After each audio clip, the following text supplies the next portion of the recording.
চতুর্থ শ্রেণীর সুপ্রিয় শিক্ষার্থী, আসসালামু আলাইকুম ওয়া রাহমাতুল্লাহ। তোমাদের নতুন গণিত বইয়ের অধ্যায় ৪ ভাগ এর ৬৫ পৃষ্ঠার ২ নম্বর প্রশ্নের আলোচনায় সাদর আমন্ত্রণ। আসো শুরু করি। ২ নম্বর প্রশ্নে যা বলা হয়েছে নিচের প্রশ্নগুলোর উত্তর দেই। ১ নম্বর প্রশ্ন, ভাগ শেষ না থাকলে ভাজ্য নির্ণয়ের সূত্রটি কি?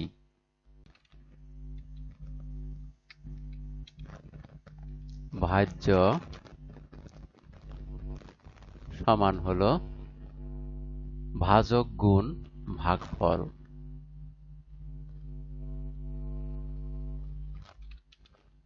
ভাজক আমরা এখানে গুণ চিহ্ন দিব, গুণ চিহ্ন দিয়ে লিখব ভাগফল।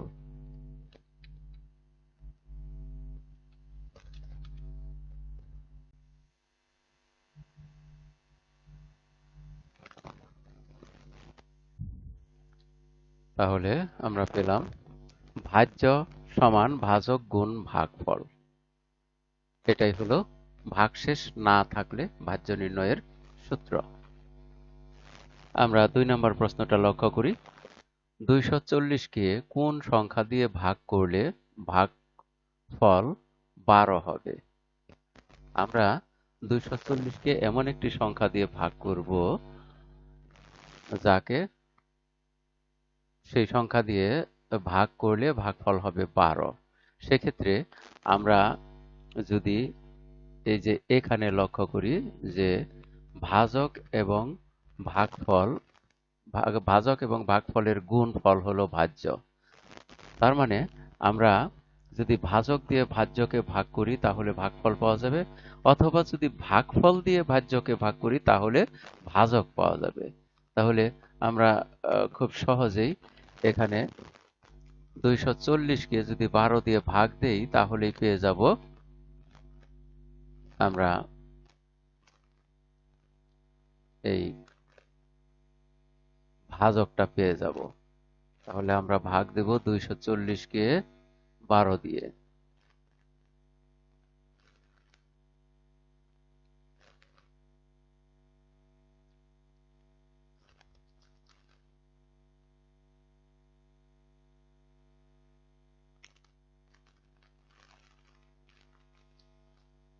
আমরা ১২ দিয়ে ভাগ দেব ২৪০ কে ৪০, একে ভাগ দিব ১২ দিয়ে। আমরা দেখব ভাগফল কত পাওয়া যায়।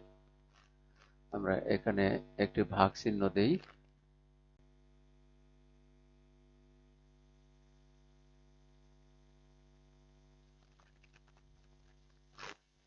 এখন দেখো এখানে আমরা যদি শূন্যটাকে আলাদা ধরি, এই ১২ দিয়ে যদি ২৪-কে ভাগ দেই, আমরা জানি যে ১২ ১-কে ১২, ১২ দুগুণে ২৪, অর্থাৎ ২৪-কে ২ বার যায়, এই ১২ দিয়ে ভাগ দিলে যায় ২ বার। তাহলে তার সাথে একটি শূন্য বসিয়ে দিলেই হয়ে গেল। তাহলে আমরা এখানে যদি ২ আর শূন্য বসিয়ে দিই তাহলে ভাগফলটা হয়ে যায়, অর্থাৎ ২৪০ ভাগ ১২ সমান হলো ২০। আমরা এভাবে সহজে এটাকে ভাগ করে ফেলতে পারি।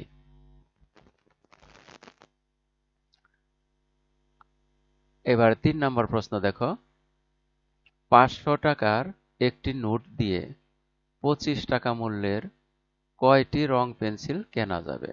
অর্থাৎ এই ৫০০ টাকাকে আমরা ২৫ দিয়ে ভাগ করব, তাহলেই আমরা পেয়ে যাব ভাগফল।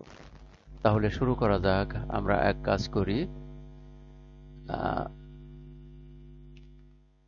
এখানে প্রথমে ২৫ লিখলাম, তারপর এটাকে ভাগ করব আমরা ৫০০-কে।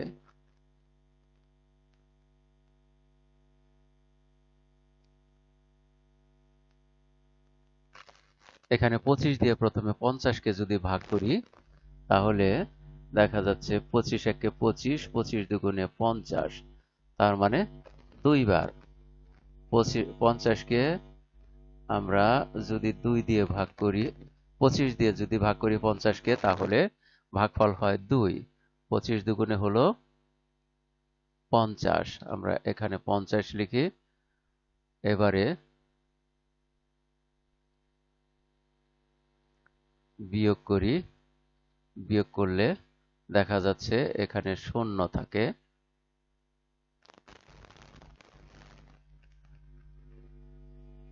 50 থেকে 50 বিয়োগ দিলে পাওয়া যায় 0। আর ওই উপরে একটি শূন্য রয়েছে, ওই শূন্যটাকে নিয়ে আসলাম। তাহলে এখানে 2টি শূন্য, তার মানে একটি শূন্যই। 2 শূন্য যে কথা, 1 শূন্য একই কথা। এখন এই 25কে এই 25 দিয়ে এই শূন্যকে ভাগ করলে একবারও যায় না, তার মানে 0 বার যায়। তাহলে আমরা 0 বার যদি দিই, 25 দিয়ে শূন্যকে গুণ করলে, অর্থাৎ 0 দিয়ে 25কে গুণ করলে সেই শূন্যই হয়। 25 শূন্য শূন্যই। এবারে বিয়োগ করে দেই। 0 থেকে 0 বিয়োগ করলে শূন্যই হয়। সুতরাং আমরা পেয়ে গেলাম ভাগফল 500 টাকার একটি নোট দিয়ে 25 টাকা মূল্যের কয়টি রং পেন্সিল কেনা যাবে। এখানে আমরা পেলাম 20টি রং পেন্সিল। তাহলে আমরা উত্তর লিখব 20টি রং পেন্সিল পাওয়া যাবে।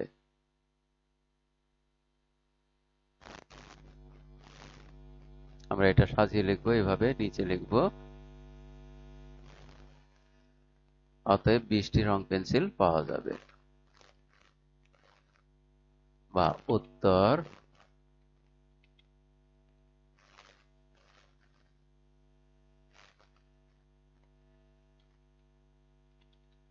উত্তর 20টি পাওয়া যাবে। 20টি লিখলাম। এবারে আসি আমরা 4 নাম্বারে।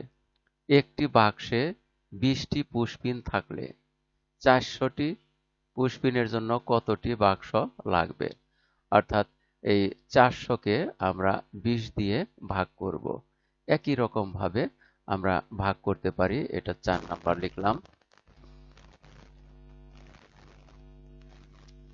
4 নাম্বার প্রশ্নে আমরা প্রথমে ভাগ করব হলো 20 দিয়া 400কে।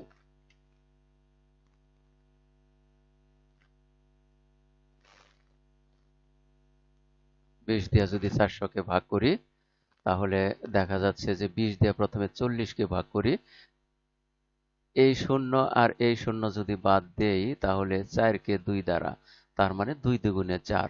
তাহলে এই 20 দ্বারা 40কে ভাগ করলে হয় 20 দুগুণে 40। ফলে এখানে আসলো, আমরা ভাগফলে লিখি 2, আর নিচে লিখব 20 দুগুণে 40। তাহলে 40 থেকে 40 যদি বিয়োগ করি, তাহলে 40 থেকে 40 বিয়োগ করলে থাকে 0। আর 0 লেখার দরকার নেই, আমরা এই শূন্যটা এখানে এনে বসাই। এখানে বসালে এই শূন্যকে আবার 20 দিয়ে ভাগ দেই, একবারও যায় না, তাহলে 0 বার যায়। তাহলে এখানে লিখি 0। আর 0 দিয়ে 20কে গুণ করলে 20 শূন্যই শূন্যই। তাহলে 0 দিয়ে 0কে এখন যদি বিয়োগ করি, বিয়োগ করলে বিয়োগফল হবে 0।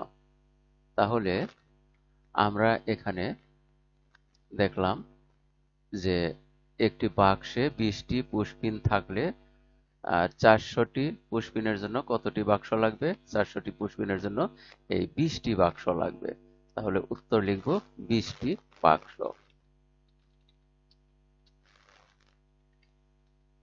20টি, আমরা 20টি লিখে দিলাম।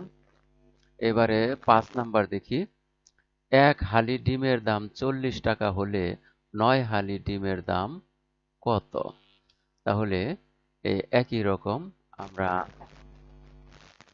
গুণ করেই সহজে ভাগ করে সহজে বের করতে পারি যে এক হালি ডিমের দাম যদি 40 টাকা হয় তাহলে 9টি ডিমের দাম কত? আমরা এক হালি সমান জানি হলো 4টি। তাহলে এভাবে লিখি, এটা 5 নাম্বার।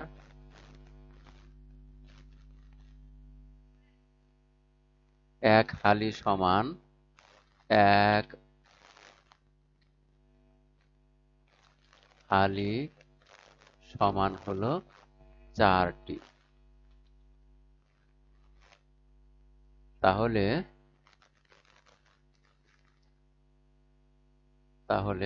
আমরা এভাবে এই 4 দিয়ে 40কে প্রথমে ভাগ করব। অর্থাৎ 40কে আমরা যদি 4 দিয়ে ভাগ করি তাহলে ভাগফল কত হবে? আমরা ভাগ চিহ্নটা লিখে নেই।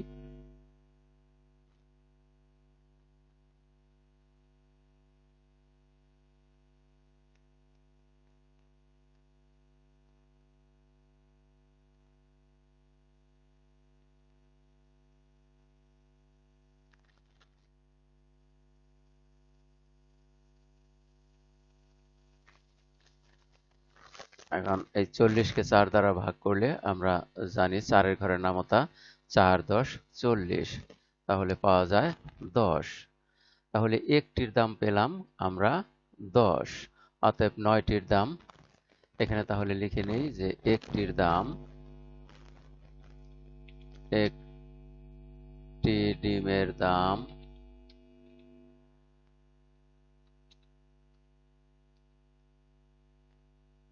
10 টাকা।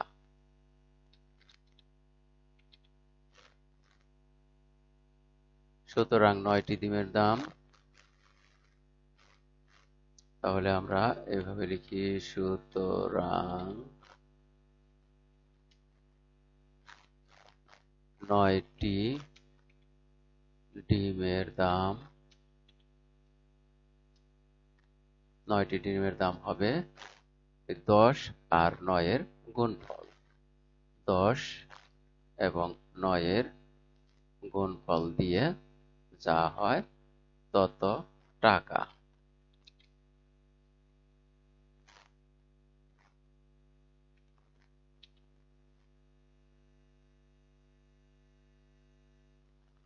আমরা এখানে গুণফল দিয়ে দেই।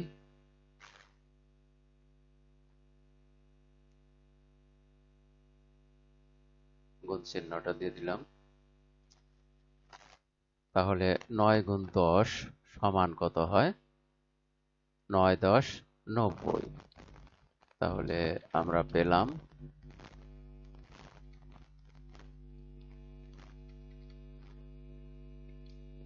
90 টাকা।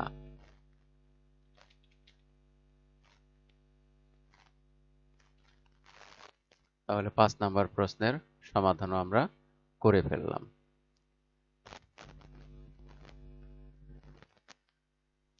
আর এর মধ্য দিয়ে আমরা এই 2 নম্বর প্রশ্নের উত্তর বা সমাধান করে ফেললাম। এতক্ষণ সাথে থাকার জন্য তোমাদের সবাইকে জানাই অনেক অনেক ধন্যবাদ। সেই সাথে পরবর্তী ভিডিও দেখার আমন্ত্রণ রইল।